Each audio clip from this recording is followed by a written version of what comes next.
Hey, I am so excited, you guys. I didn't tell you this ahead of time. This is Pastor Kevin Moore. And for the record, like, I still call you Pastor Kevin, however long it's been. I don't know if you want me just to call you Kevin or not, but you will always be Pastor Kevin to me.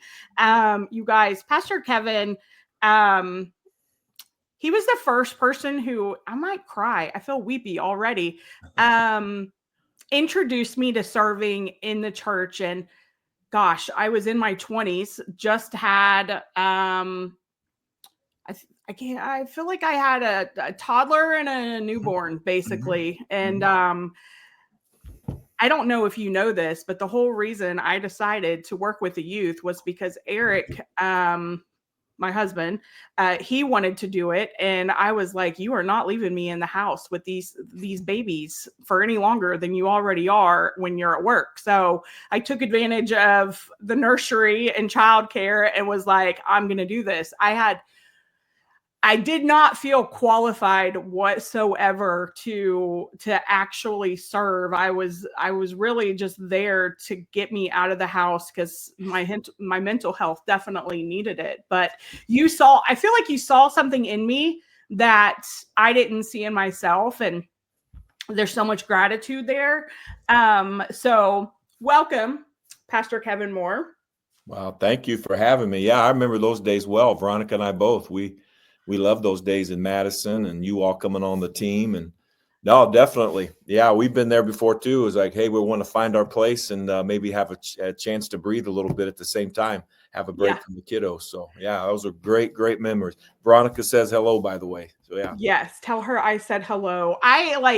So I remember.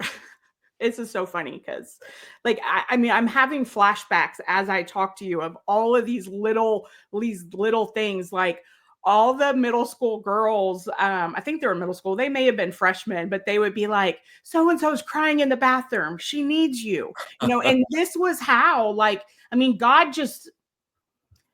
took me as I was. And at the time, if you would have said, do you want to be on our altar team, Melissa? I would have said, are you kidding me? Absolutely not. I don't know anything about that. But then I'm like praying with these girls and talking to them in the bathroom when they're crying for whatever reason, whether it was a girl fight or boy trouble or whatever. But I wanted you to come on for several reasons. One, just to say thank you for giving me that opportunity and planting the seed, but also because I've watched you through social media just do some incredible things in leadership and in life and saying yes to God in a very humble way. And of all of the pastors I've sat under for all the years, all of the serving I have done, I also want you to know that, not to be critical of others, but to say that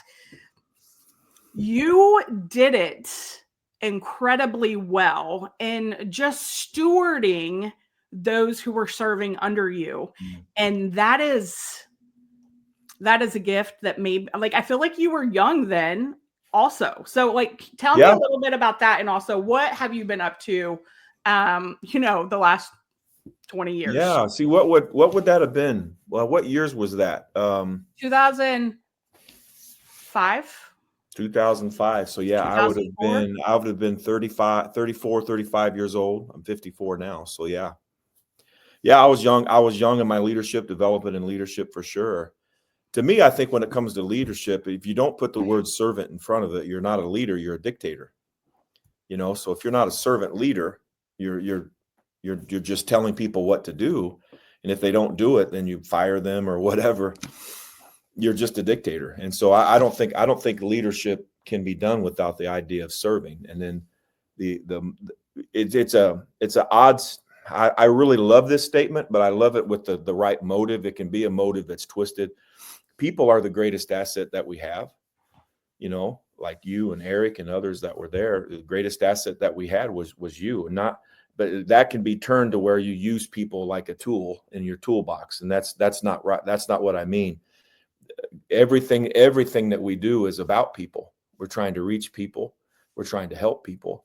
And so people are the ones that are going to show up. People are the ones that are going to serve. People are the ones that are going to get help. And so everything needs to be revolved around the vision that we have and working together as people and doing it out of health and wholeness. And so that's, I don't say always, but for a long time, for years now, that's been our main goal. Like in Madison, it wasn't so much that, we wanted you to come and do X, Y, and Z so we could accomplish something. We wanted you to come and be a part of what we were doing so that you could become what God's calling you to be, at the same time helping someone else. And so, yeah, no, those are great days. Great days. Plus, we had a cool cafe. Plus, we had a cool cafe back then. Of all the youth ministries I have worked with, which I don't work in the youth, like I feel like they don't want me because I'm too old at this point, but they that was the coolest youth group to ever be a part of. It was very cool. Yeah, I miss it. I miss it for sure. So what'd you ask? What have I been up to? Yes. Well, for me, and we can talk a little bit about this, how I kind of came to this. For me, I feel like if you ask me like, hey, I think of three big questions is who are you, why you're here, and where you're going. And so several years ago, I really started to wrestle with that.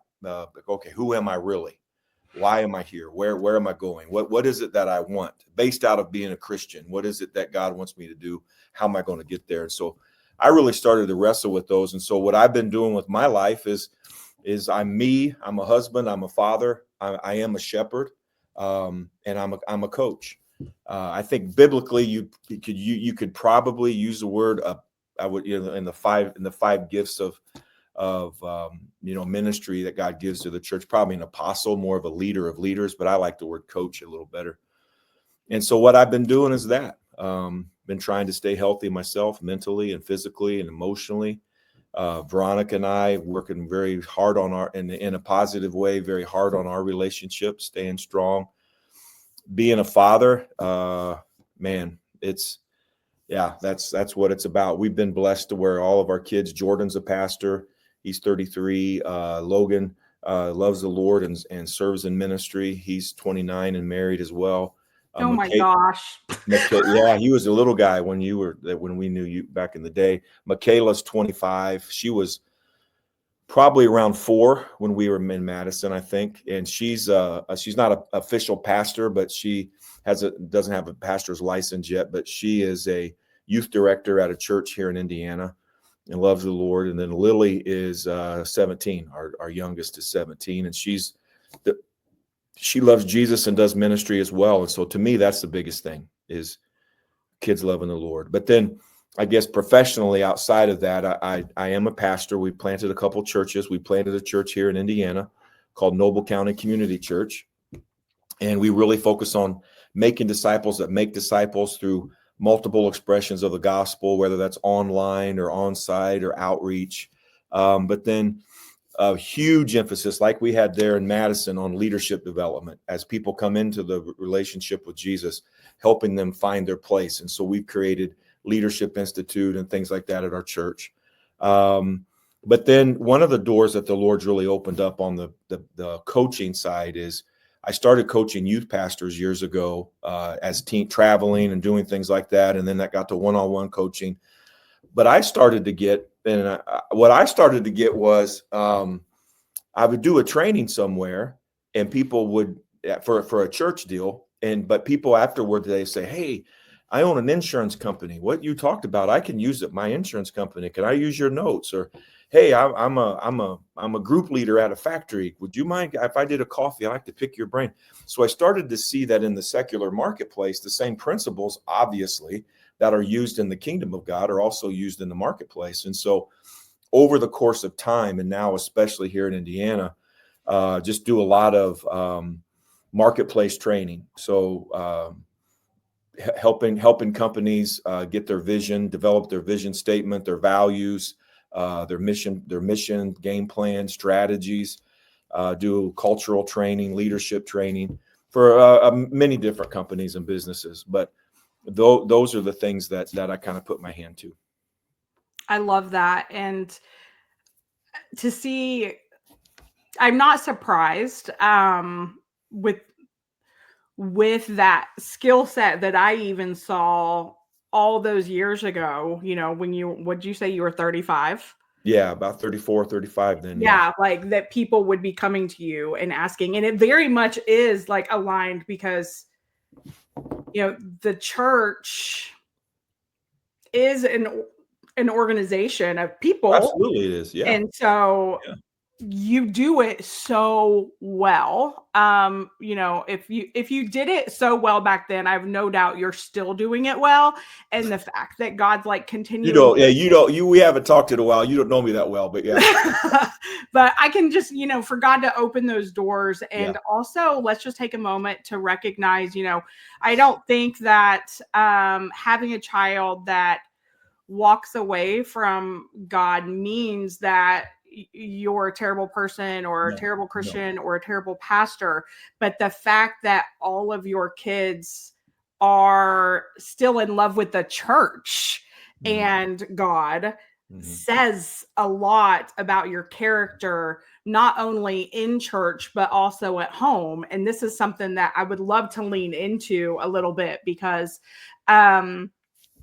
I asked ahead of time, like, are you willing to go here with me? And you said yes. So I'm like, yay, Sure. let's go here. So one of the things that I know that has been a struggle for me personally, this is where God has called me out in the past, but also where I see women who I coach struggle with is this idea of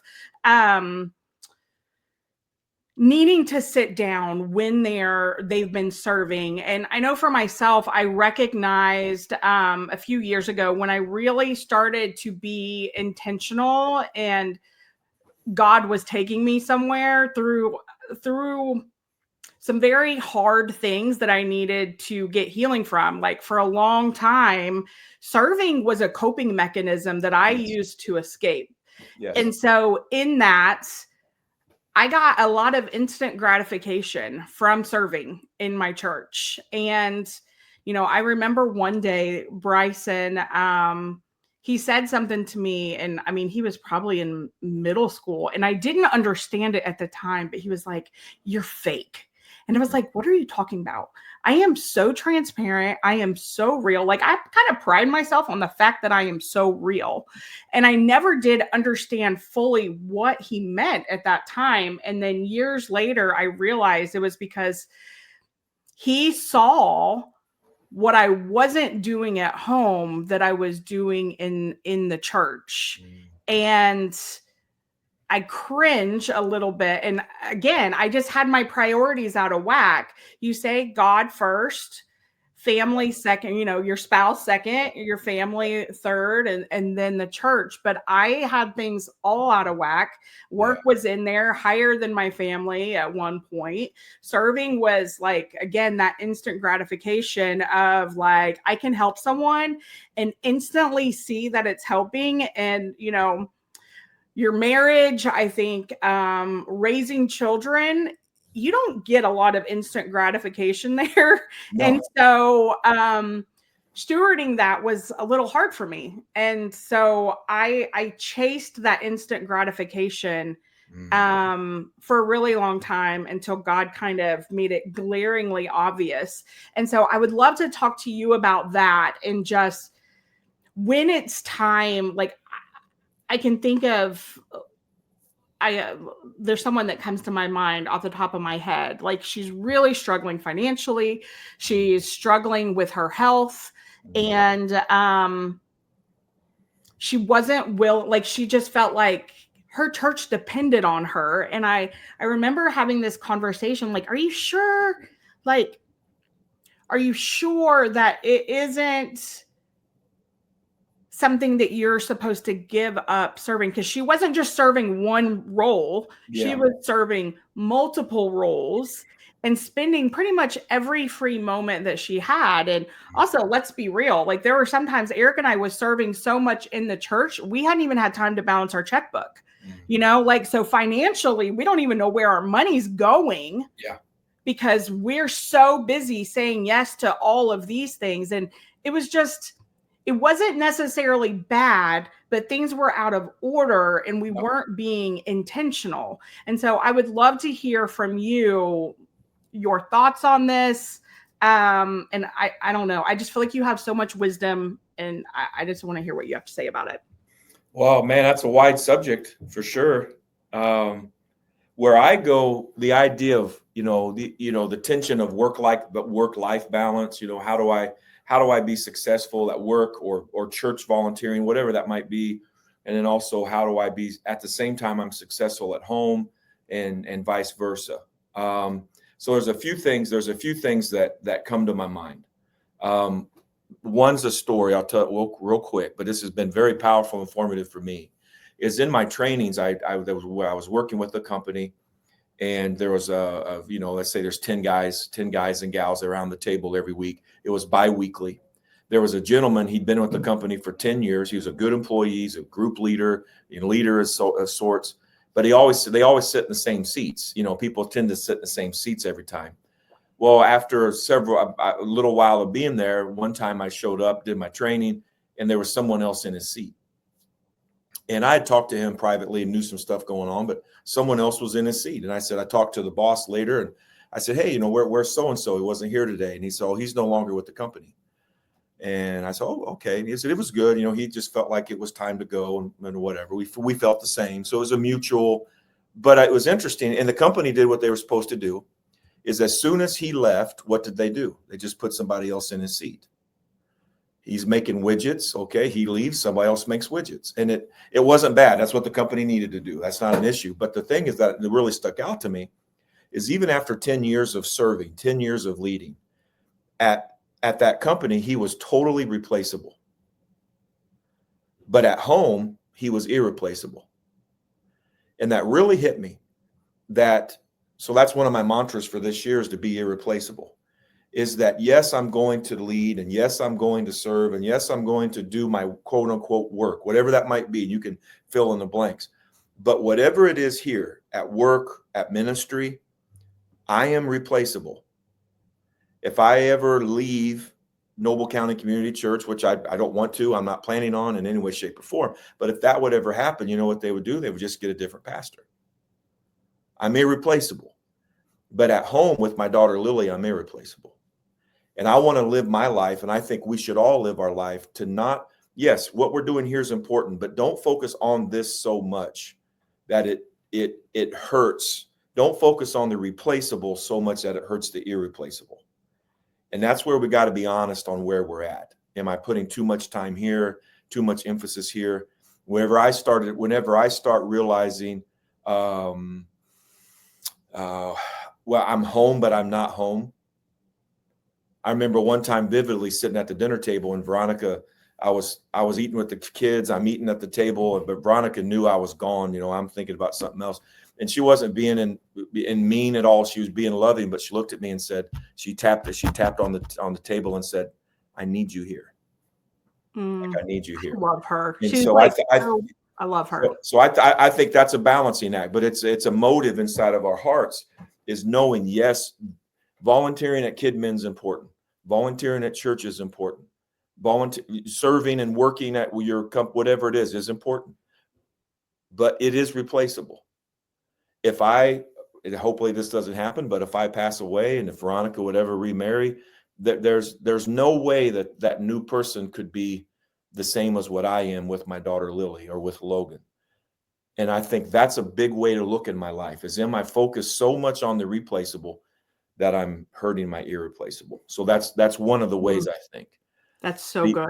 The other way, I'll see if I can do it here on this little whiteboard, as you mentioned a minute ago, where it's like God first, family, and down.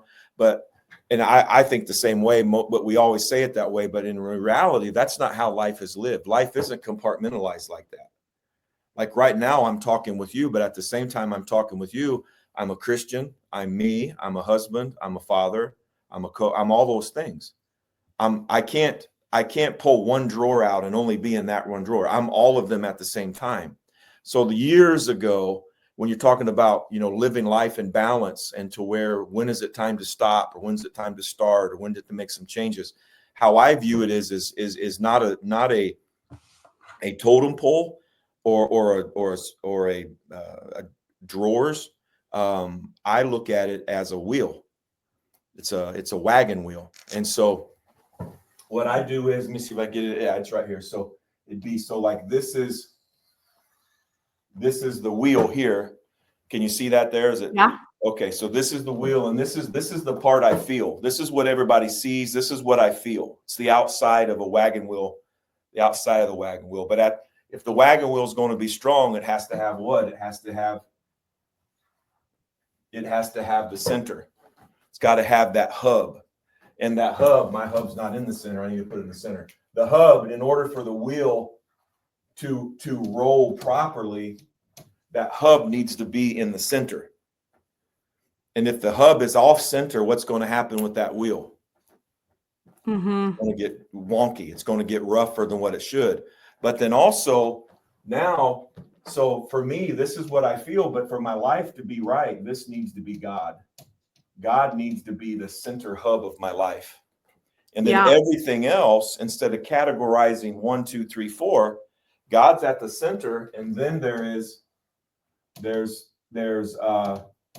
my wife, there's my kids, there's my job, there's my hobbies, there's my volunteering, whatever it might be.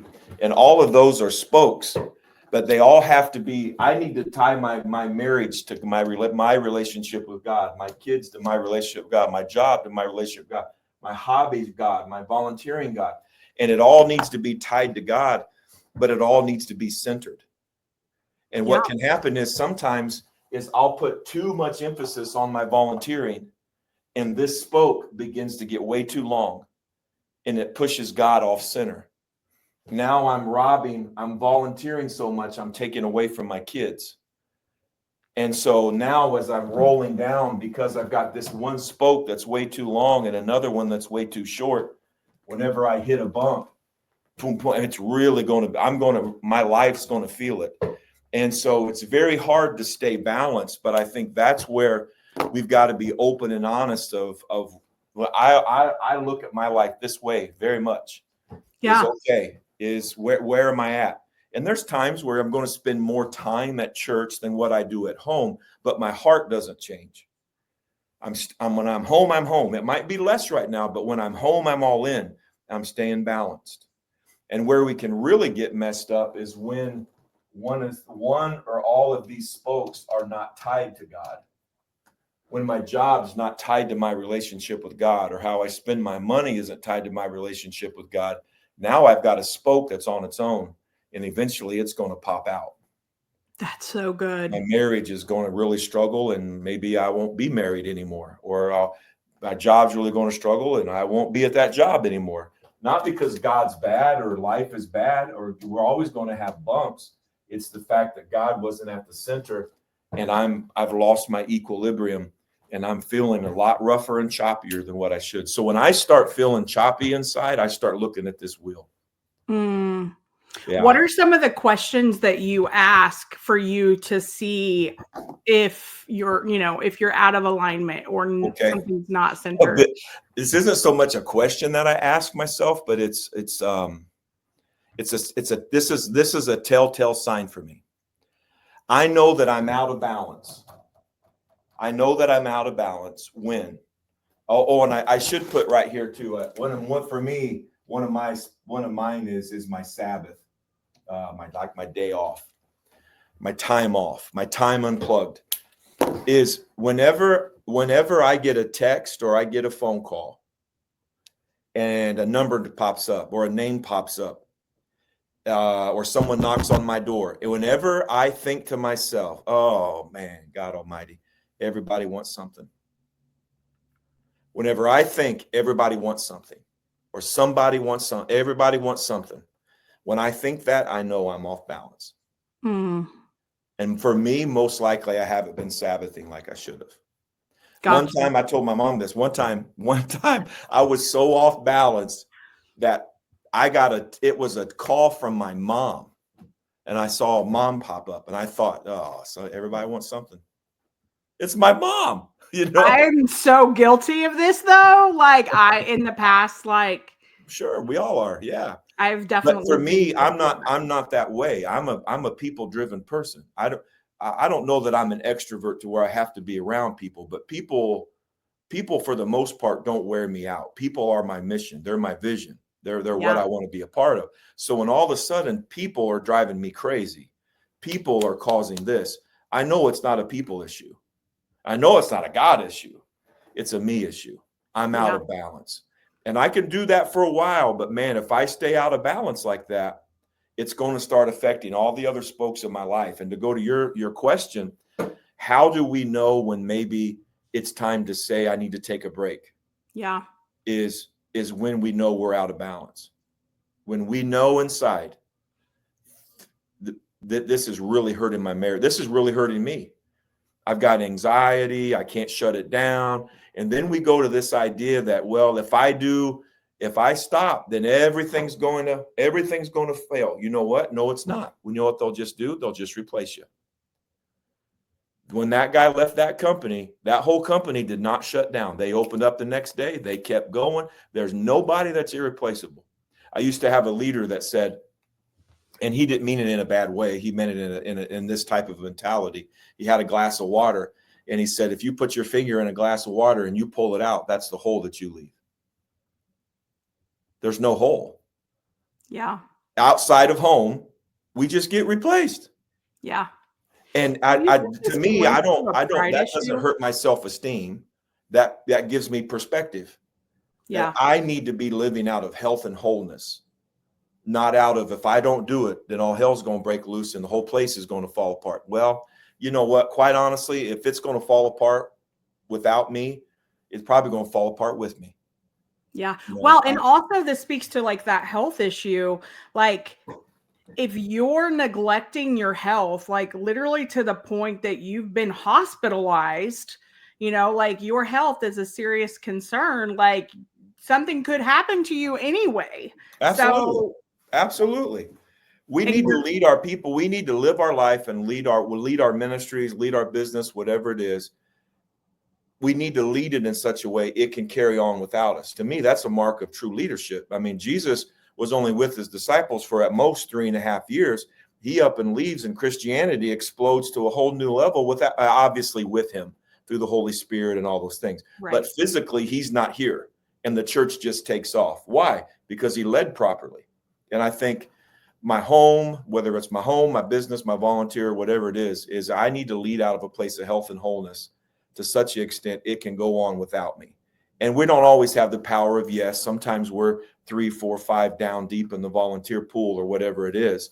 But yeah, there's so many things to talk about. But for me, it's understanding that there's certain places I'm replaceable. There's certain places I'm not. Yeah. And I need to live my life out of health and wholeness. And this wheel helps me stay healthy and whole. So yeah, that's a few things. So how is this, like, I don't think God has really shown me like where I've struggled with pride in the last 2 years. And this to me really is, I think, a pride issue when you can't, when you have that thought, like it cannot be done without me. Yes. That is a pride issue because absolutely. I mean, God is in control. God can have someone step up immediately. You know what I'm saying? Yes. So to me, well, I think a lot of it too is where do I get my value? Where do I get my self-esteem? What makes me feel like that I'm successful? And in ministry, a lot of times it's, well, I'm successful if, you know, numbers are good and offering is up and volunteers are strong. But you know, those are all byproducts. I don't know that that's necessarily a mark of success. If it is, I don't know that Jesus was all that successful. I mean, he has 3.5 years, and at the end of it, after he dies and raises from the dead, he can only get 120 people to go up in the upper room. Now, afterward, there's 2,000 people give their heart to the Lord. But if I'm marking my, you know, as a pastor, if I think about it this way, if attendance at a church is the sole numeric, is the way that we measure success, then Walmart's the greatest church in America. You know what I mean? And so I think sometimes in past I've skewed my own heart because I'm measuring by terms that really truly I shouldn't be measuring by. Yeah. I've switched, for me, years ago. Jesus said that, you'll be witnesses in Jerusalem, Judea, Samaria, the uttermost parts of the earth. And so, number one, it's got to start at home. As a pastor, what really truly good does it do if a whole bunch of other people accept Jesus and walk with Jesus, but I haven't discipled my own children? Yeah. And again, they're going to have to come to the age of accountability and make their own decisions. And just because a child goes wayward doesn't mean that I, as a pastor, have completely failed. So I don't want to come across that way. But my priority has to be home first. Yeah. It has to be. And I think for us, like a little trick that we did for ourselves to help our kids not be bitter about church. If you remember, when we were at 180 in Madison, the kids were always there. So it wasn't like dad does church and we stay home, or mom does this and we did it together. We go on a canoe trip, the kids are coming. We go to Kings Island, the kids are coming. We do a conference for leaders. You know what? The kids are going to be there, probably playing in the background. And so we made church to where we made the outside thing to where this is what we do. This isn't what daddy does and the church is robbing us from our dad. No, we get to go be a part. And I know not everybody, there's just at certain times kids can't come. But we've tried our best through the years to make this be, man, this is what we do. Let's go do this together. And I think that's helped them not have animosity towards the church. Yeah. What do you say about, what do you say to those who feel like they're not qualified? They feel like they're not qualified to serve. Like when we were talking a little bit before, we talked about those who are serving who probably need to take a seat for a few because they're out of alignment. But then you have those that for some reason aren't or haven't been willing to serve. Can you share a little bit about what you shared before we hit record? Because I felt like that was so good. I don't remember what it was, to be honest. It must have been real good. I forgot. Something about being like, sometimes you go to church to be served. Oh, yes. So the idea as a person is we need to be on a journey to be more like Jesus, to be a disciple of Jesus Christ. And on this journey of being a disciple of Jesus, there are times where I need to come and just be ministered to by the church. I need to come and experience worship. I need to come and hear somebody talk. I need to come and have somebody, serve me coffee or lead a small group, lead me in a small group. I need to come and be served by the church. But then there's a time where, as I'm growing in my walk with Christ, my growth is going to stymie. It's going to stop unless I stop being served by the church and I turn around and now I'm the one who is the church and serving. I'm the one who's helping out with worship. I'm the one who's leading a small group. I'm the one who's bringing food to an event that we're doing. I now am the church serving people of the church. And I think sometimes we can get, again, stuck in our development because we're on the wrong side of the table, per se. Like if there's a table here and on this side, I'm the one serving the food. And on the other side, I'm the one receiving the food. In our walk with Christ, we need to be open to where am I on this journey? And the thing I found is a lot of times we're getting both at the same time, especially when you get on the other side of I'd say both sides even. Sometimes just coming to church and being a part and letting the church serve you, you're actually serving other people by just letting them help you. That's a great thing. You're helping someone find their place. You're helping someone make an impact. Why? I just showed up and listened to the message. I showed up and I entered into worship. I showed up and I listened in the small group. I'm not doing anything. I'm just showing up. But by doing that, I'm giving someone else an opportunity to find their place. And then on the flip side, you're doing the same.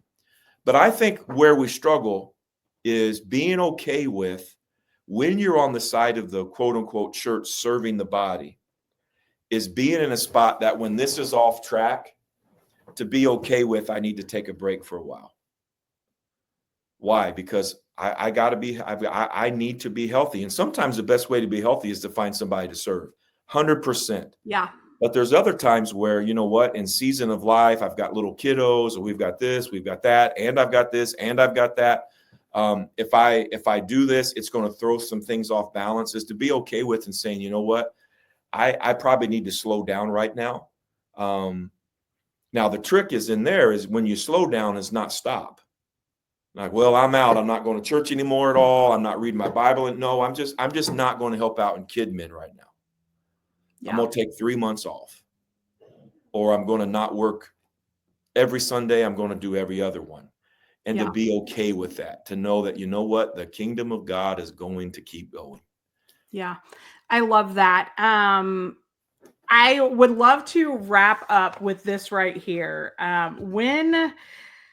Let's see, and here I wrote this down ahead of time, an area where you have felt stuck and how God helped you move forward. So this season on the podcast, we're talking a lot about being stuck, getting unstuck. And so as a pastor, I would love to hear from you an area where you felt stuck and how you got unstuck with God's help.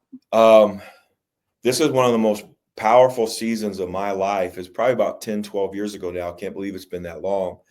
I felt stuck. I was pastoring. I was doing a lot of the stuff I'm doing now in some regards.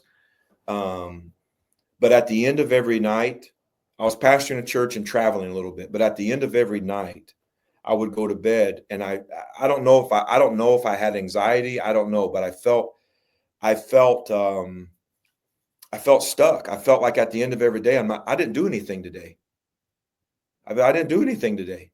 But I looked at my schedule like, man, I did this, I did this, I did this, I did this, I did all these things. What do you mean? But what I was realizing is I was going to bed every day and I was doing a whole bunch of things, but I wasn't doing the things that I was meant to do.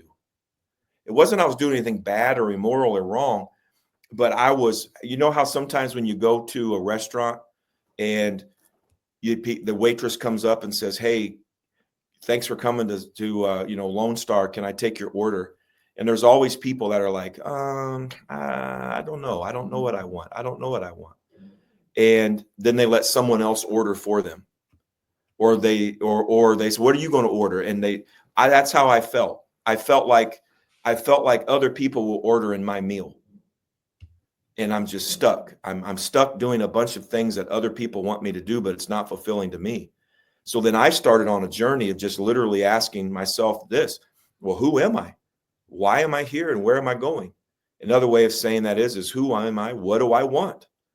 What do I really want? And then how am I going to get it? And to be okay with asking myself as a Christian, as a Christ follower, what is it that I want within the parameters of that? What is it that God wants for my life? And so to get unstuck, what I did is I developed what I call life lanes. And I have 5 lanes of my life. There's me, husband, father, shepherd, coach. Those are my lanes. And to get unstuck, what I asked is, okay, with each one of these lanes, what is it that I want?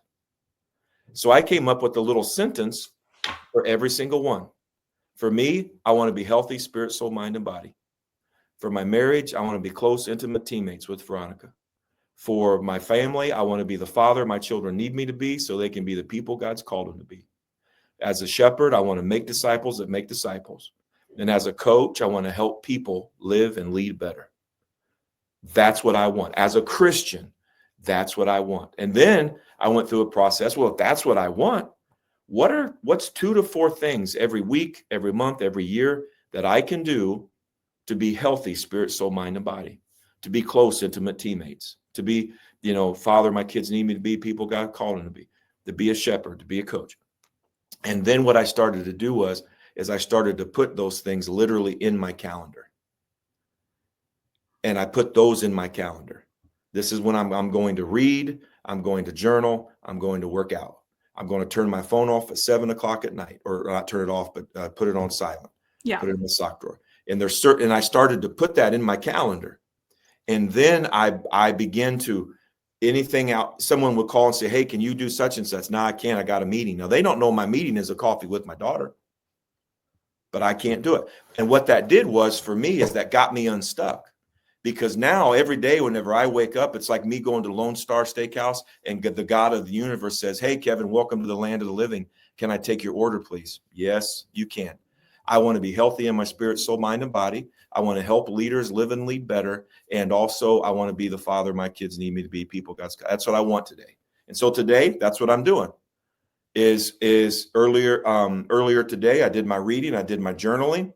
That's helping me I'm helping people live and lead better. I'm doing a podcast with you, and I'm going to be the father my kids need me to be, because tonight we're going to eat a meal together around the table and we're going to have a game time. Oh my gosh. Like, I love it. And it's fun. I love that you said you asked yourself, what do I want? Because I actually just did a workshop last week. I recorded it, and day one is asking yourself, Yes. and I remember like just the words when I was reading my Bible, like just the words popping out at me, like in neon letters, like when Jesus, like, what do you want? Like, do I even know what I want? Yes. Like, And that's the sometimes thing. we're so busy doing all the things that we haven't even taken a moment to ask ourselves, like, what do I want? And that's how I felt. I felt like I'm climbing a ladder, but I got about 3/4 of the way up and realized my ladder's on the wrong building. Yeah. And I got to, what do I want? What buildings do I want? And again, not just, hey, what do I want in general? No, as a Christ follower, as a saved individual, why am I here on this earth? And what do I want? And be okay with asking that. Because what I have found, that's what got me unstuck. I remember going through that process and literally I recorded myself saying that to myself. And then every day on my way to the church, I would listen to myself, tell myself, this is who I am. Why am I here? Where am I going? And it got me unstuck to where now every day there's a purpose for why I'm living. And I always encourage people when I'm coaching them is I would love to see all those lanes. In some regard, people find most people have 2 to 5 lanes, but even if it's just one, you want to get unstuck in your finances. Okay, what is it that you want? All right, what's 2 to 4 things that you can do? And if you do this, it'll help you get unstuck. Well, now they'll help you accomplish that. Well, now you're getting unstuck in your finances. You got some debt reduction. Did the debt snowball, whatever it might be. But to find a lane and to come up with a clear vision of this is what I want and a clear mission, here's 2 to 4 things I'm going to do. You don't get unstuck on your own. It's like driving down the road. If you're stuck in a ditch, you got to what? Man, you got to turn hard at first. And then once you turn hard, you can get back to normal. But at first, you got to turn hard. And I think to get unstuck, you got to figure out, what in the world do I want? And what do I need to do to get it done? And then change what you got to change to make it happen. I also think the other key point that you said that I think a lot of people struggle with is that you actually put those things in your calendar. Because a lot of times, like, we think we're going to do it because it seems so obvious, right? I'm like, I'm going to go have dinner with my daughter, or I'm going to do this, or I'm going to do that. Like, we don't schedule it in our planner on our calendar, and then something else takes its spot. Yeah. And so I love that you said that, because that is like, it seems so simple, and it is, but it's a step that most people don't take. Yeah. And then they never actually do it. Well, I call it the tyranny of the urgent. So the urgent comes, I got to get this done now. I feel like I got to get this done now. And then that tyranny of the urgent takes the place of this long-term goal that I've got. And if I've got a long-term goal, then there's things I need to be doing, but that I'm not going to get it until, I want my kids to love the Lord when they're 30. All right. Well, they're 5 years old right now. And I know for my kids to love the Lord when they're 30, I need to be going out playing catch with them at least 3 times a week. But I can't play catch tonight because so-and-so called. Well, I can't play catch tonight and the next thing you know, they're 8 and I haven't played catch for 6 months. Yeah. And I think that I have, for me anyway, and I call myself organically organized. I'm not an administrative guy, but if I'm organically organized, what are those big things?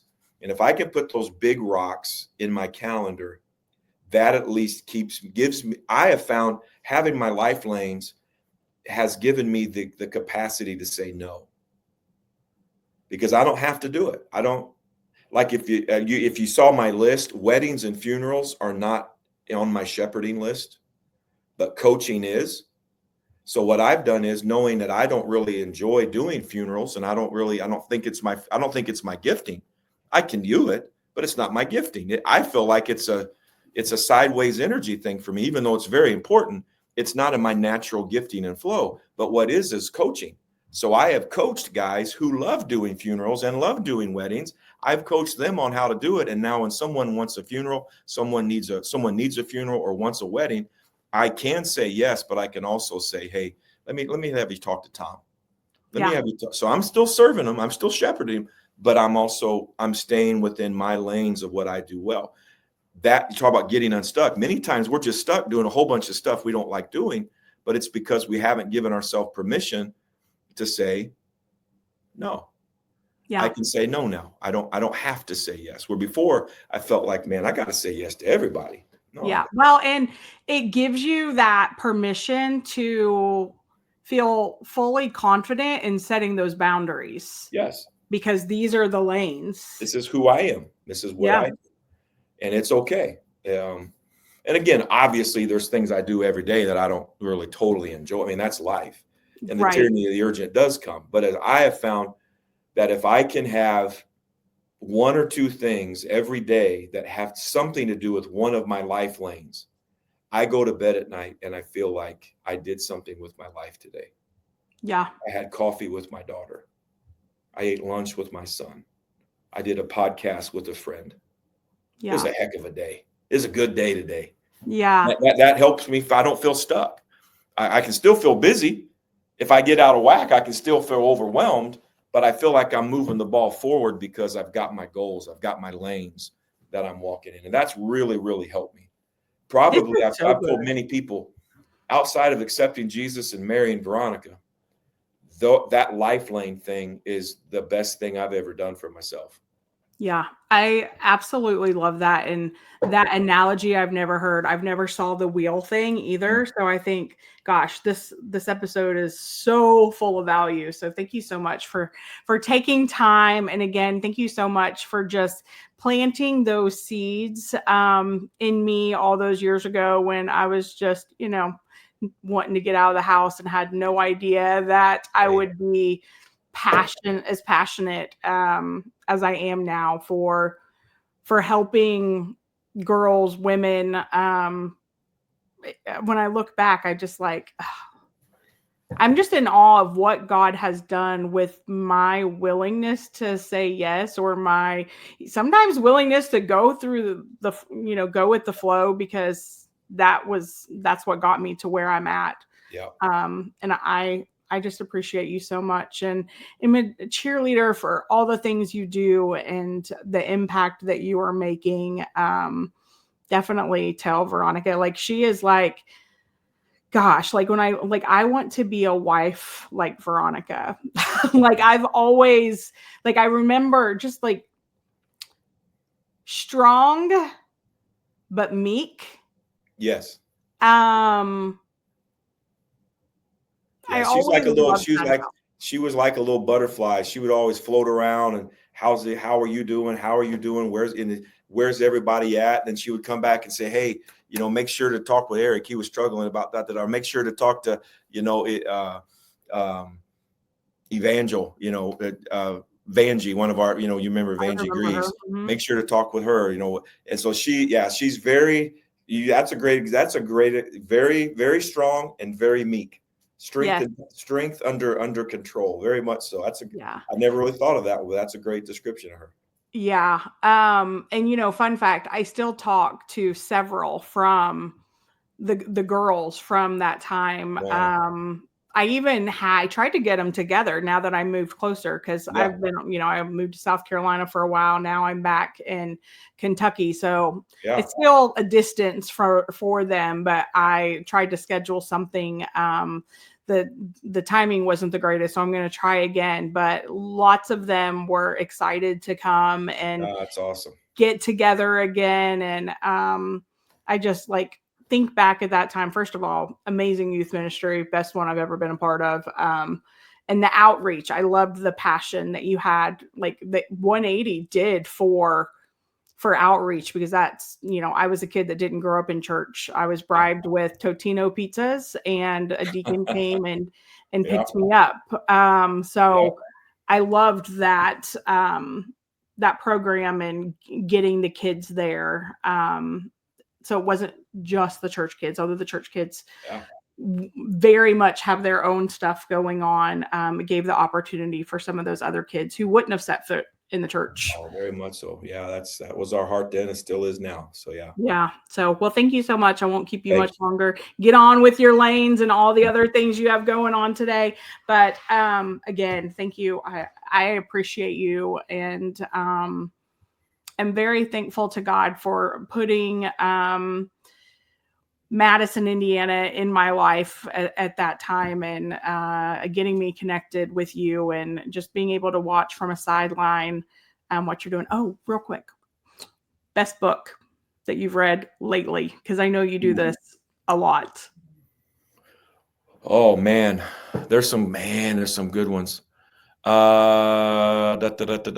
So man, I'm caught me off guard on that one. Of all the question, I stump you with the book. Okay, I got one right here. I'm in the middle of reading it right now.